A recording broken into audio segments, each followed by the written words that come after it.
Welcome back दोस्तों। आज मैं आपके सामने रिसेंटली रिलीज हुई एक बॉलीवुड मूवी को लेकर आया हूं जिसका नाम है चुप, जो रिसेंटली थिएटर में रिलीज हुई। अब मूवी के बारे में बात करें तो मुझे ये मूवी नॉर्मल ही लगी। मतलब मैंने कुछ ज्यादा ही एक्सपेक्टेशन लेकर देखा था।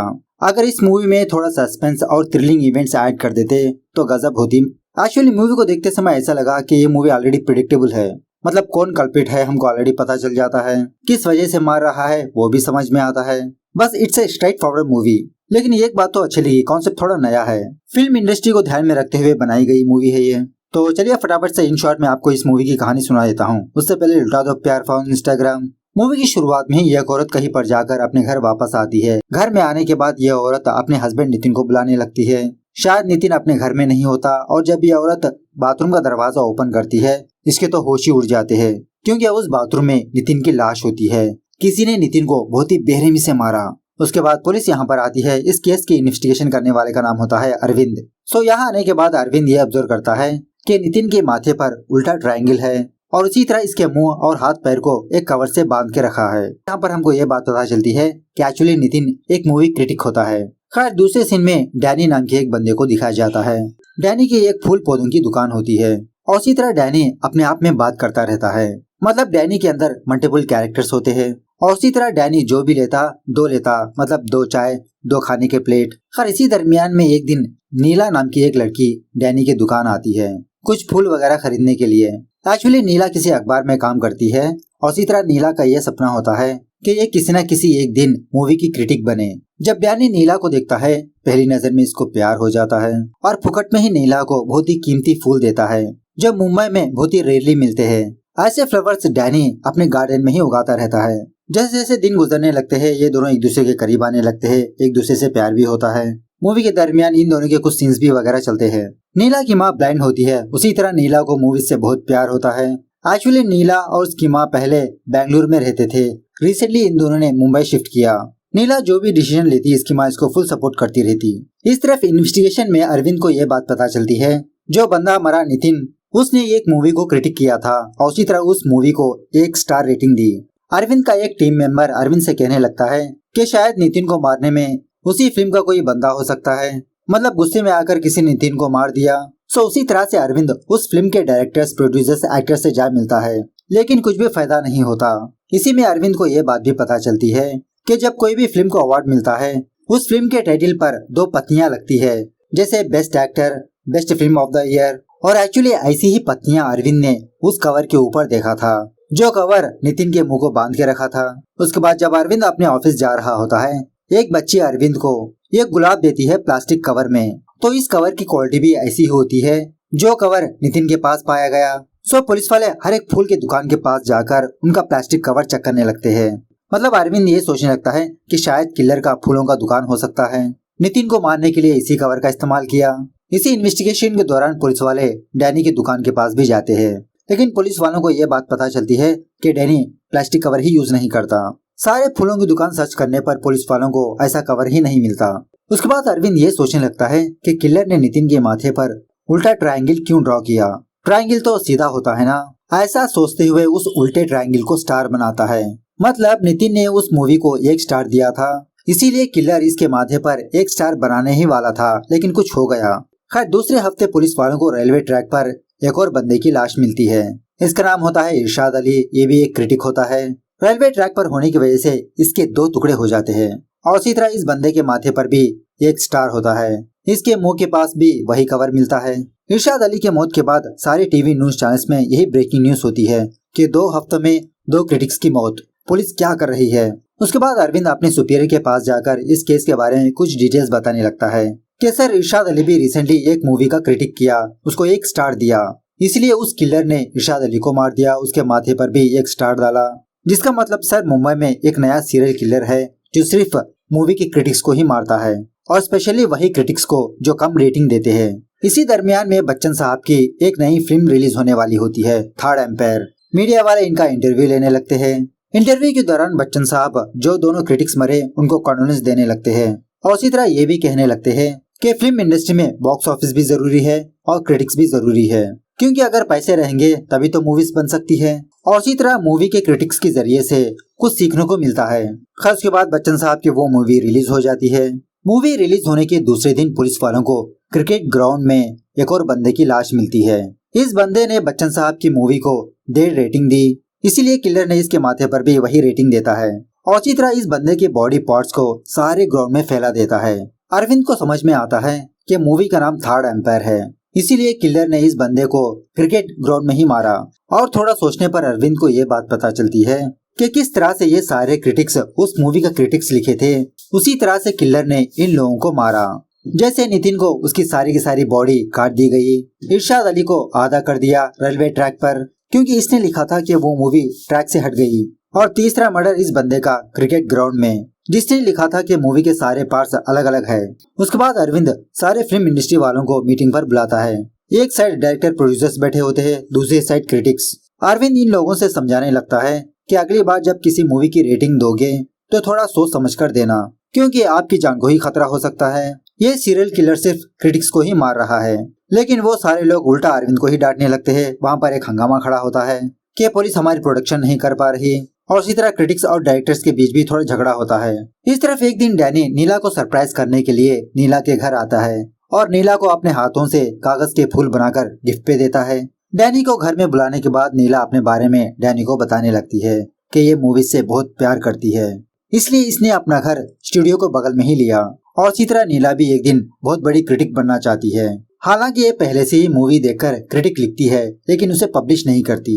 तभी नीला को इसके ऑफिस से एक मैसेज आता है कि आज गुरुदत्त साहब का बर्थडे है। गुरुदत्त साहब के ऊपर एक आर्टिकल लिखने के लिए कहते हैं। सो नीला कागज के फूल पिक्चर को याद करके एक आर्टिकल लिखती है। दूसरे दिन अपने बॉस को दिखाने पर इसका आर्टिकल बहुत पसंद आता है। और इसी तरह यहाँ पर एक और बंदा भी होता है जिसका नाम होता है कार्तिक, और ये भी क्रिटिक होता है। खैर दूसरे हफ्ते एक और मूवी रिलीज होती है, कलिंगा। सो सारे पुलिस वाले हर एक क्रिटिक के ऊपर उनके क्रिटिक्स के बारे में नजर रखने लगते हैं कि कौन क्रिटिक कितने स्टार्स दे रहा है। सो सारे क्रिटिक्स अपनी जान बचाने के लिए उस मूवी को पॉजिटिव ही रिव्यू देने लगते हैं।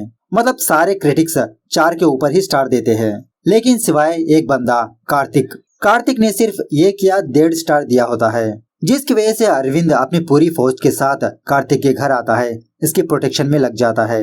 खैर सुबह होने के बाद एक अनजान बंदा कार्तिक के घर के पास एक फूलों का गुलदस्ता छोड़ के जाता है, और उसी वक्त अरविंद को ये बात पता चलती है कि किलर ने दूसरी जगह पर दूसरे क्रिटिक को मार दिया। यहाँ आकर चेक करने पर इस क्रिटिक के माथे पर 4 स्टार्स होते हैं। उसके बाद हमको ये सीन दिखाया जाता है कि डैनी ही उन सारे क्रिटिक्स को मार दिया। एक्चुअली डैनी जो कम रेटिंग देता है उनको नहीं मारता, जो गलत क्रिटिक देते हैं उनको मार रहा होता है। मतलब जो कलिंगा मूवी थी वो बहुत ही फ्लॉप मूवी थी, लेकिन फिर भी इस क्रिटिक ने उस मूवी की झूठी तारीफ की, उसको 4 स्टार्स दिया। इसीलिए डैनी ने इस क्रिटिक को भी बहुत ही बेरहमी से मार देता है, और कार्तिक ने बहुत ही जेन्युइनली रिव्यू दिया था 1 स्टार देकर। इसीलिए डैनी कार्तिक को थैंक यू का बुके भेजता है। खैर प्रेजेंट पर अरविंद का सुपीरियर अरविंद से कहने लगता है कि शहर में अब तक 3 लोगों का मर्डर हो चुका, अब तक केस सॉल्व नहीं हुआ, सो शायद ये केस सीबीआई के हाथ में जा सकता है। इस तरफ डैनी अपने घर में बैठकर गुरुदत्त साहब की कागज के फूल मूवी देखने लगता है।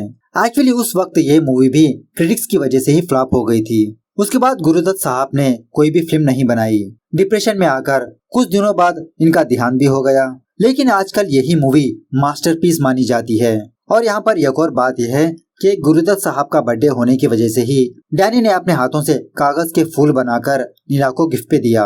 दूसरे दिन नीला डैनी के पास आकर यही पूछने लगती है, तुम तो गुरुदत्त साहब के बहुत बड़े फैन निकले, उस दिन तुमने मुझे कागज के फूल गिफ्ट पर दिया, इसमें छुपाने वाली क्या बात है? फैन हो तो हो, मूवी लवर हो तो हो। लेकिन डैनी नीला को साफ साफ झूठ कहने लगता है कि ये गुरुदत्त कौन है इसको नहीं पता, ये मूवीज ही नहीं देखता, हमेशा ये अपने गार्डन में पड़ा रहता, फूल उगाना और बेचना ही इसका पैशन है। मतलब नीला को शक होने नहीं देता कि डैनी को भी मूवी से प्यार है।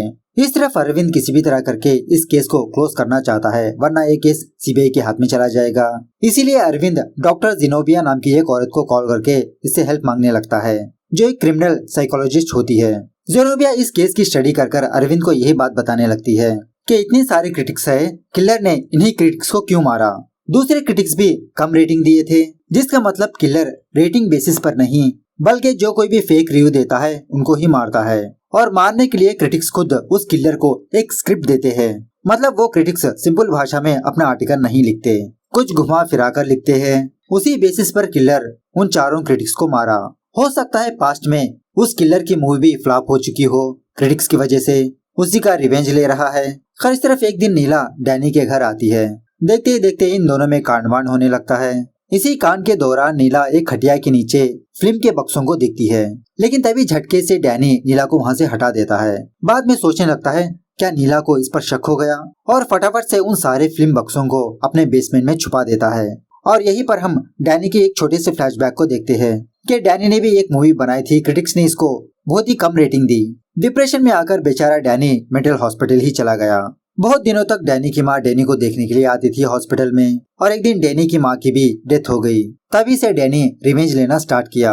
इस तरफ जैनू भी अरविंद से कहने लगती है कि हम लोग ऐसे डायरेक्टर्स को तलाश करना होगा जो 10 साल पहले उनकी मूवी फ्लॉप हो गई थी, और वो भी क्रिटिक्स की वजह से। सो अरविंद और उसकी टीम पहले कार्तिक के पास जाकर इसकी हेल्प मांगने लगते हैं कि ऐसे ही कुछ डायरेक्टर्स की लिस्ट बनाने के लिए। कार्तिक नीला की हेल्प लेता है। सो ये दोनों कुछ डायरेक्टर्स के नाम फिल्टर करने लगते हैं। तभी अरविंद कार्तिक के घर में उस कवर को देखता है। इस कवर के बारे में पूछने पर कार्तिक अरविंद से कहने लगता है कि एक दिन कोई अनजान बंदा एक बुके मेरे घर के पास छोड़ गया। सो सीसीटीवी फुटेज चेक करने पर पता चलता है कि एक बच्चे ने कार्तिक के घर के पास ये बुके रखा, और इस बच्चे से पूछताछ करने पर भी अरविंद को इतना ज्यादा क्लू नहीं मिलता। मतलब उस वक्त उस किलर ने अपने फेस को कवर करके रखा था। उसी रात जब नीला डैनी की दुकान के पास से गुजरने लगती है, नीला डैनी पर शक करने लगती है पास्ट के कुछ इंसिडेंट्स को याद करते हुए, जैसे कागज के फूल, बेड के नीचे फिल्मों का बॉक्स। सोचने लगती है कि शायद डैनी ही किलर हो सकता है। लेकिन तभी डैनी नीला को कॉल करके उसका दिमाग भटकाने लगता है। नीला को फिल्म के डब्बों में कुछ फूल रखकर उसे गिफ्ट पे देता है, और कहने लगता है कि इसने इन बक्सों को कबाड़ी वाले से खरीदा। सो नीला डैनी की बातों को सच मानने लगती है। इसकी दिमाग से वो वहम निकल जाता है। खैर अब दूसरे हफ्ते में एक और मूवी रिलीज होने वाली होती है, लेकिन कोई भी क्रिटिक अपना क्रिटिक देना नहीं चाहता। हालांकि अरविंद कुछ क्रिटिक से बात करता है 1 स्टार देने के लिए जानबूझ के, लेकिन कोई भी क्रिटिक पुलिस की बात को नहीं मानता। इवन तो अरविंद कार्तिक से भी हेल्प मांगता है, लेकिन कार्तिक भी मना कर देता है। उसके बाद अरविंद नीला से हेल्प मांगने लगता है। नीला को आने वाली मूवी का क्रिटिक लिखने के लिए कहता है। अब नीला का सपना तो यही था कि ये किसी न किसी दिन क्रिटिक बने। नीला यही बात अपनी माँ से डिस्कस करती है। खैर थर्सडे को डिंग डोंग नाम की एक कॉमेडी मूवी रिलीज होती है। इसकी स्क्रीनिंग पर कुछ क्रिटिक्स जाते हैं, और नीला को ये मूवी बहुत पसंद आती है।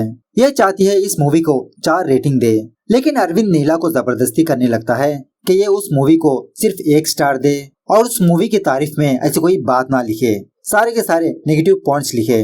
अब बेचारी नीला ना चाहते हुए भी इस मूवी को 1 स्टार देती है, और इसी तरह इस मूवी के बारे में कुछ उठपटांग सी बातें लिखती है। अब अरविंद को पक्का यकीन होता है कि किलर नीला को मारेगा। सो पहले अरविंद नीला की माँ को दूसरे घर शिफ्ट कर देता है। उसी दिन डैनी भी वो मूवी देखने के लिए जाता है। सारे ऑडियंस इस मूवी को देखकर बहुत हंसने लगते हैं। डैनी को भी ये मूवी बहुत पसंद आती है, ये भी हंसने लगता है। उसके बाद डैनी अपने घर आकर एक के बाद एक रिव्यूज चेक करने लगता है कि किस किस ने उस मूवी को कितने रेटिंग दी। इन्हीं में से डैनी नीला का आर्टिकल भी पढ़ता है जो उस मूवी को 1 स्टार रेटिंग देती है। ये देखकर डैनी के तो होश ही उड़ जाते हैं कि नीला ने इस मूवी को सिर्फ 1 स्टार दिया, लेकिन इसके अंदर का साइकोपाथ ठान लेता है कि ये नीला को मार देगा। खैर उसी रात डैनी अपने हाथ में फूल लेकर नीला के घर आता है। उस वक्त अरविंद नीला के घर में ही होता है। नीला के घर के पास फुल सिक्योरिटी होती है। पहले तो अरविंद डैनी को नीला के घर के अंदर आने नहीं देता, लेकिन नीला जिद करने की वजह से अरविंद डैनी को घर में बुलाता है, क्योंकि नीला पहले से ही घबराई होती है, इसको मरने का डर होता है। इसी दौरान जब अरविंद दूसरे कमरे में होता है, फटाफट से डैनी नीला के मुंह हाथ पैर बांध के खिड़की ओपन करके नीला को दूसरे बिल्डिंग में फेंक देता है, और बिस्तर पर सिर्फ तकिए रख देता है, ऐसा लगे कि नीला सो रही है। अरविंद कमरे में आने पर इसको यही लगता है। उसके बाद डैनी जानबूझ के अरविंद के साथ छेड़खानी करने लगता है। अरविंद गुस्से में आकर डैनी को नीला के घर से बाहर भगा देता है। यही मौके का फायदा उठाकर डैनी नीला को उस बिल्डिंग से निकालकर किसी दूसरी जगह पर लाके बांध देता है। यहाँ पर नीला डैनी का ये चेहरा देखकर इसके तो होश ही उड़ जाते हैं। कहने लगती है कि मैं तो तुमसे प्यार करती हूँ डैनी। नीला डैनी को ये भी कहने लगती है कि एक्चुअली वो मूवी इसको बहुत पसंद आई, इसने तो उस मूवी को 4 रेटिंग देने वाली थी, लेकिन पुलिस ने जबरदस्ती करके 1 रेटिंग दिलवाई, नेगेटिव पॉइंट्स लिखवाया। यह सुनने के बाद डैनी नीला से कहने लगता है कि तुम अपने आप को मूवी लवर कहती हो, वो मूवी तो मंगोलियन मूवी की रीमेक है, डिट्टो। मूवी बनाना मतलब एक आर्ट है, ना ही कि कॉपी करना, और तुम उस कॉपी की हुई मूवी को 4 रेटिंग दोगी। एक्चुअली डैनी को वो मूवी बिल्कुल भी पसंद नहीं आई थी। उसी तरह डैनी नीला को ये भी कहने लगता है कि इसने भी एक मूवी बनाई थी, जो बहुत सारे लोगों को पसंद नहीं आई। डैनी का असली नाम होता है सेबेस्टियन। इस तरफ जब अरविंद नीला के घर में होता है, अरविंद को डैनी पर शक होने लगता है, मतलब डैनी के हरकतों की वजह से। फटाफट से जब नीला के कमरे में जाता है तो ऑफकोर्स वहाँ पर नीला नहीं होती। फौरन अपनी टीम को चौकन्ना करके आसपास के एरिया में नीला को फाइंड आउट करने के लिए कहता है। इस तरफ जब डैनी नीला का सर फोड़ने ही वाला होता है, नीला डैनी से पूछने लगती है कि तुम्हारी पिक्चर किसी को भी पसंद नहीं आई, जिसका मतलब तुमको भी पसंद नहीं आई ना। तुमने भी अपनी फिल्म को 1 स्टार रेटिंग दी होगी, तो पहले तुम खुद को मारना होगा। नीला की बातें सुनने के बाद डैनी रुक जाता है, सोचने लगता है इसकी बातों को। तभी वहाँ पर आइन टाइम पर अरविंद आकर सेबेस्टियन को गोली मारकर नीला को बचा लेता है, लेकिन सेबेस्टियन नहीं मरता, वो जेल चला जाता है। उसके बाद पुलिस सेबेस्टियन की घर की तलाशी लेने लगते हैं। वहाँ पर इन लोगों को कुछ सबूत मिलते हैं और इसी तरह सेबेस्टियन बनाई हुई इसकी फिल्म की कॉपी भी, इसका नाम होता है चुप। ये सब कुछ होने के बाद पुलिस वाले और नीला सेबेस्टियन की वो फिल्म देखने लगते हैं। एक्चुअली ये फिल्म और कुछ नहीं, सेबेस्टियन की बायोपिक होती है। सेबेस्टियन अपनी माँ से बहुत प्यार करता था। इनके घर में डैनी नाम का एक कुत्ता भी था, लेकिन सेबेस्टियन का फादर पियक्कड़ होने की वजह से हर रोज सेबेस्टियन और उसकी माँ को बहुत बुरी तरह से टॉर्चर किया करता था। सो बचपन से ही सेबेस्टियन को ये ट्रॉमा लग गया। मतलब सेबेस्टियन अपने आप में ही बात करते रहता है। जैसे जैसे सेबेस्टियन बड़ा होता गया, सेबेस्टियन को मूवी से बहुत प्यार होने लगता है। सोच लेता है कि ये भी एक डायरेक्टर बनेगा। बड़ा होने के बाद सेबेस्टियन अपने फादर को एक कमरे में बंद कर देता है और उसी कमरे के पास बैठकर सेबेस्टियन अपनी कहानी को लिखना स्टार्ट करता है। इसी दरमियान में इसका फादर और उसकी कुत्ते की डेथ हो जाती है। सेबेस्टियन की मूवी रिलीज होने के बाद क्रिटिक्स सेबेस्टियन की मूवी को बहुत ही ब्रूटली क्रिटिसाइज करते हैं, जिसकी वजह से सेबेस्टियन डिप्रेशन में चला जाता है, रिवेंज लेने का ठान लेता है। इस तरह से सेबेस्टियन अपने किए हुए मर्डर्स की सजा भुगतने लगता है। इस तरह से ये मूवी यहाँ पर दी एंड होती है। सो आपको ये मूवी कैसी लगी थोड़ा कमेंट करके बताना जरा। मिलते हैं अगली वीडियो में, तब तक take care, bye bye, see you soon.